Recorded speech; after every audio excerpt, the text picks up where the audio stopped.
Ladies and gentlemen, welcome to another episode. This is Alinda Hosea, a student of Bishop Stewart University, pursuing Bachelor of Laws and LLB. Thank you so much. Welcome this afternoon, and I have my colleagues, and they are going to introduce themselves. Let me start with gentleman here. My name is Masigo Ian, BSU student, LLB. I am Maxine Atwera, doing law at Bishop Stewart University. Thank you so much. And today we are going to discuss about contract law. And in contract law, specifically, we are going to talk about the revised one, the Contracts Act 284. It used to be Contracts Act 2010, but now the law was revised. So what is in place, we have the Contracts Act Cap 284. Briefly, we are going to talk about the law contract. Ladies and gentlemen, if we hear the word contract, it is an agreement. They call it an agreement made with free consent. And I have my colleagues here, and I'm going to hear from them the way how they understand. If someone asks you a question, what is a contract? What comes in your mind? Let me start with the gentleman here called Ian. Yes, as by the names, I'm Masigo Ian, BSU student. We are talking about contract law, which is apparently provided for by CAP 284. A contract is an agreement between two or more people that is intended to be legally binding. That means it must have an element of illegality for it to be accorded as a contract. Thank you so much, Ian. Let's hear from our lady here. Thank you so much. Well, a contract is a legally binding agreement between two or more parties, and among its elements, there is supposed to be pre-consent. Thank you so much, Madam Maxine. And the law, that is the Contracts Act, Cap 284, it defines a contract under Section 9 of the Contracts Act, Section 9, subsection 1. Earlier, it used to be Section 10, but it's no longer Section 10. Section 9 of the Contracts Act, it defines a contract as an agreement made with free consent of the parties with the capacity to contract for a lawful consideration and with a lawful object, with the intention to be legally bound. Ladies and gentlemen, for a contract exist, one party must have made an offer, another party must have accepted it, and once acceptance takes effect, then it will bind between two parties.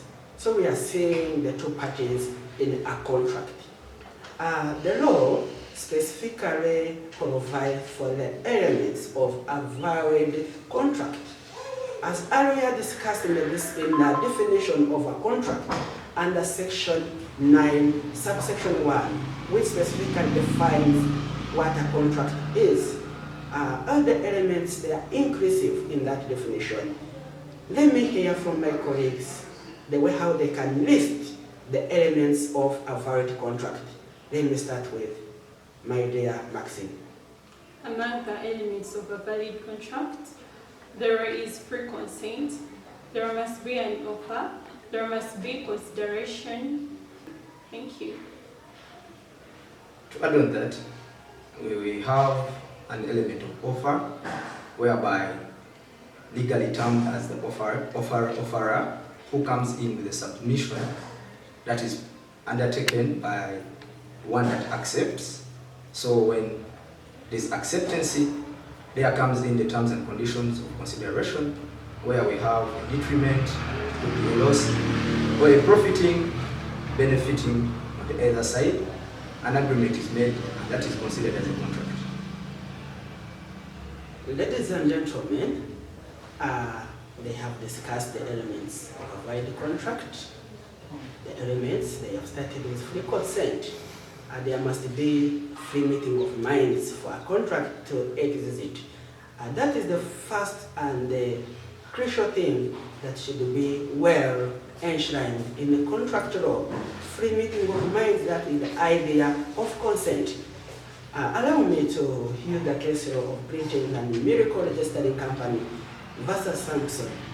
And specifically, I talk about the judgment, the way how Judge Dese stated that if there is one thing more than another, that the public policy requires, its men of full age, competent, understanding, shall have an autonomous liberty in the contracting, and the contracts entered freely or voluntarily shall be held sacred and be enforced in the courts of justice. They are earlier they discussed what an offer is, and Contracts Act, the new act, under the interpretation section, that is section 1, which defines an offer as willingness to do or abstain from doing anything.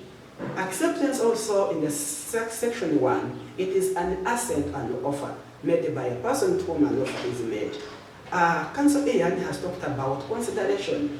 When we talk about consideration, we talk about the right, we talk about the profit, we talk about the interest. Then they are accruing to one party. We also talk about loss, detriment. We also talk about forbearance accruing another party. And that definition in section 1, it was framed in the case of Churi versus Lisa. Ladies and gentlemen, there must be also an intention to create legal relations. And if I talk about an intention, I mean an agreement, because it is divided into two. We have domestic, we have commercial agreement. And the law provides that under commercial agreement, there is an intention to create legal relations. And under the domestic, there is no intention to create legal relations. Ladies and gentlemen, capacity contract is also well illustrated in the Contracts Act. Section 10 of the Contracts Act provides for the capacity contract for a person who is entitled. A person who is entitled to enter in a contract. The first and foremost, he or she must be 18 years or above. He must be of sound mind. Is not even disqualified, from contracting by any law. That's how Section 10 of the Contracts Act, the new revised Act 284, talks about the capacity to contract. Ladies and gentlemen, we are able to talk about what's the new law, because we no longer use Contracts Act 2010, we use the new law which was revised, Contracts Act Cap 284. Thank you so much for listening to us. We are so much humbled, and we are very honored to have you people around. Thank you so much, my dear colleagues. So we are going to conclude. How do you conclude, my dear Ian? I would like to submit by adding on what my colleague Hosea just talked about. For one to contract, he or she must have a sound mind, for him to understand the terms of the contract so that they can be effected to his advantage in one way or another. He also talked of a contract, for example, commercial contracts, which are actually supposed to be written by law. And lastly, I would like to say, if a contract is vitiated by mistake or out of undue influence, duress or coercion, it is considered null and void, and therefore it is not valid contract. It is an invalid contract. Thank you. Thank you so much for the good submission. Councillor Maxine? Well, thank you so much. You talked about the age of 18, as a person who is making a contract should be 18 and above, but there are some exceptions for people who are 16 and above. You can do more research on that and you understand. Thank you so much for listening. See you next time. Thank you so much. Allow us to, as we conclude, to bring your attention in relation to that, the age you consider Article 34, Clause 4 and 5. Under the capacity contract, it provides for a person of 16 years can be able to enter in a contract. Thank you so much. Bye, bye, bye.